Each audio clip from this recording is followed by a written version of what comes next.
Hey guys, welcome to my first video tutorial. Finally, I have decided to make this kind of videos because some people have been requesting me that I should make a video tutorial and explain how I make music, and I said why not. In today's video I'm gonna show you how I make music like one of my favorite artists on the EDM industry. It's a person that I really admire, and that's Ellis. Cause I need you now.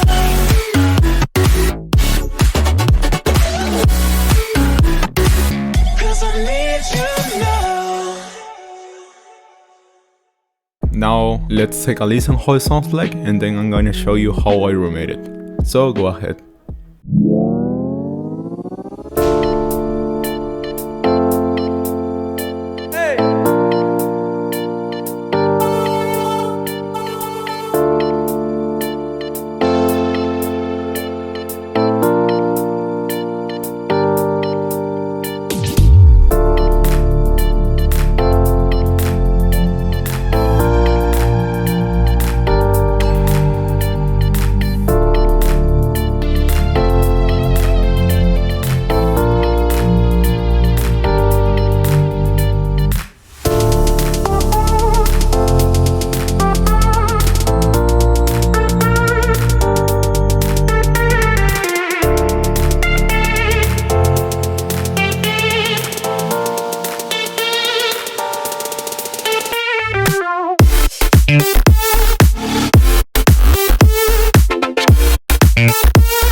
Okay, let's cut right to the chase. First of all, I'm gonna start with the intro, then with a breakdown part 1, and then with a breakdown part 2, and so on. To do this pretty short intro, I use a Rhodes, and I took this part of this chord progression, and then I use this pitch automation, and then I also use this session automation in such a way that it sounds choppy right here. I also added a filter automation. I create this EQ automation clip, then I got some transition effects. As you have seen before, I use this chord progression.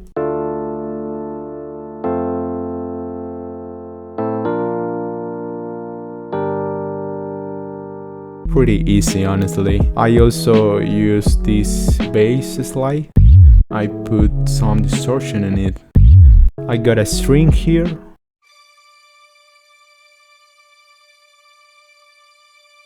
I did it in order to give more ambience to the track, right? I use some EQ and reverb. Other element that I used here was a guitar.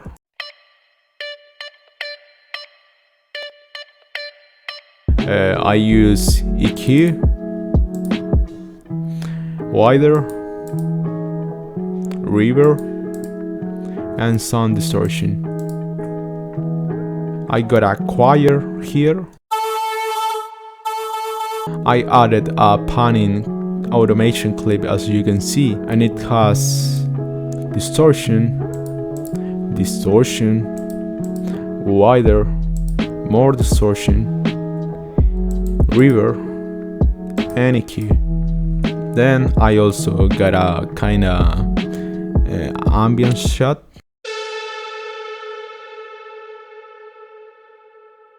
It sounds really nice. Also I got a screen, I guess. Hey! I got a feel as well with distortion, yeah. And finally I got this hi-hat with an automation clip. Now I'm gonna explain the reason why I added an EQ automation right here. As you can see in this part, I added a bass.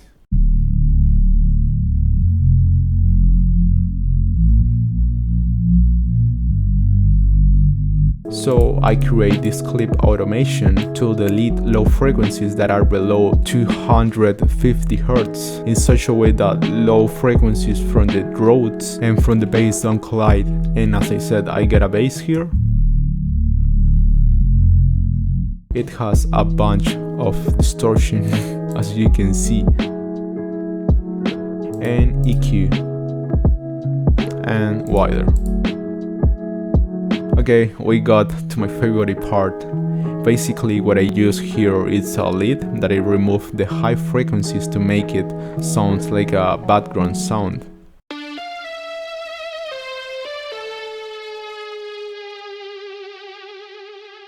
Then I use a pitch automation, a volume automation. I create this clip automation to get this kind of vibrato effect on it. If you look at it, you're gonna notice that if you take it all the way down, it's gonna get that kind of vibrato sound.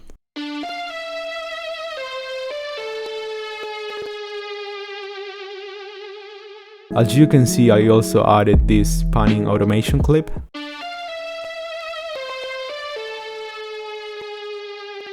And to do this lead, I basically use distortion, EQ, reverb, distortion again, and wider. I also use this kind of ambience sound.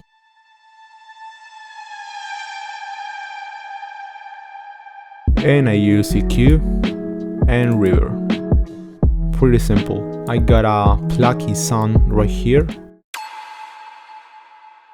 I use EQ, reverb, wider, and some distortion. And finally there's a hi-hat drum loop and some claps. Okay, now let's go through the build up. Here I used two leads as in the drop. The first thing that I did here was create this vibrato automation clip, filter automation clip as well. Now as you can see here, the reverb automation clip is basically like getting bigger and bigger, but in this part the reverb is basically cut off, and the reason why I did it is basically to get more tension to the track, to the build up, to be more specific. Then I got a pitch automation clip, volume automation clip as well, and finally this sidechain automation clip, which is disabled for now. And well, the second lead has the same automation clips. As you can see, it's the same thing. Then I got the Rhodes again with an EQ automation clip that is cutting more and more low frequencies to add more tension on it.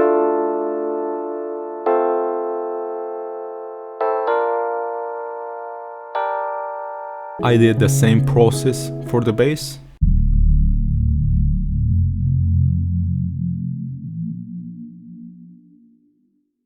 Then I added this ambient sound to get more tension on this second part of the build-up. There are some effects such as down filters, impacts, erasers.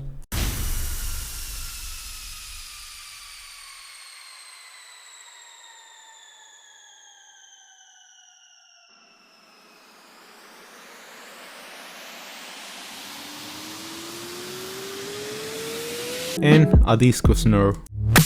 Before that I go through the drop, I just want to say that all the plugins that I use in this project are for free, so you don't gotta spend money on purchasing new plugins. And remember that the link to get this project is down below. I got the first lead right here, and as I already explained, I create some automation clips for the vibrato, filter, pitch, volume, and sidechain. But something that I didn't explain, it's why this reverb automation clip and this another sidechain automation are in this way. Firstly, let's listen to it how it sounds like without them.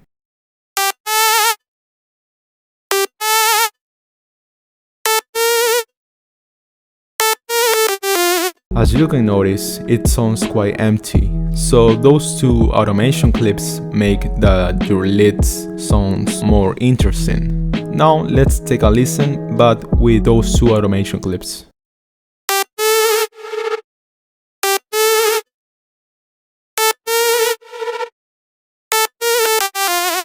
As you can see, there's a huge difference, right? Now let's move to the mixer, and as you can see, I added an EQ.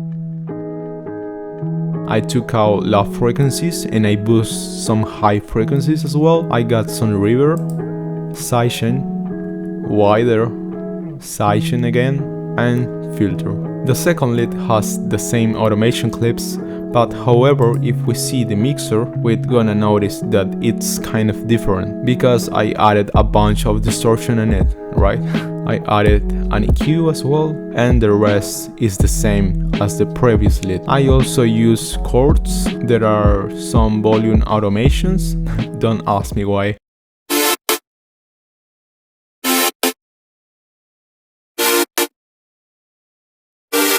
For the first chord, I use distortion, as you can see, EQ, wider, and sidechain.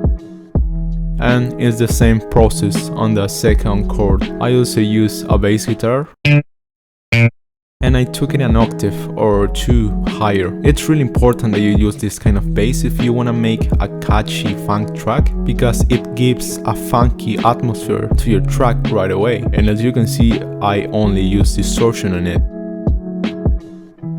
Also, there are some bass layers. They are two actually. Okay, and the first layer I use distortion, an EQ as well, a filter, wider, sidechain, and finally fruity soft clipper. And as you can see, it's the same process for the second layer, right? Here's a sub bass.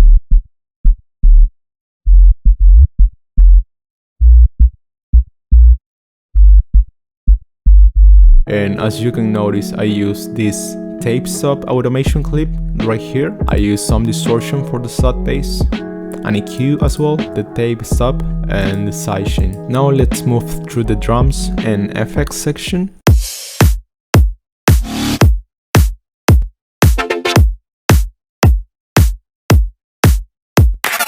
Here's a simple kick, a hi-hat, some claps,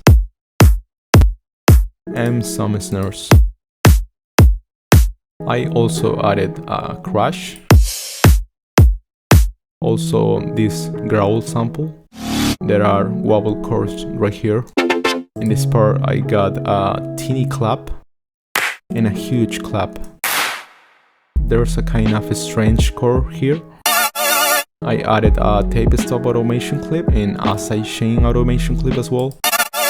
I got the Ellis signature sound. I got this reverse sound and this percussion. On the second part of the drop, I added this plucky sound. And on the drop and effects section, I added a simple loop made of hi-hats and shakers. Really easy. And finally, I have used this dubstep sound. Well guys, we have reached the end. Remember that if you have a suggestion for me, you can leave a comment down below or hit me up on Instagram. And if I see that you like this kind of videos, I'm gonna do it more frequently, shall we? So let's call it a day and see you.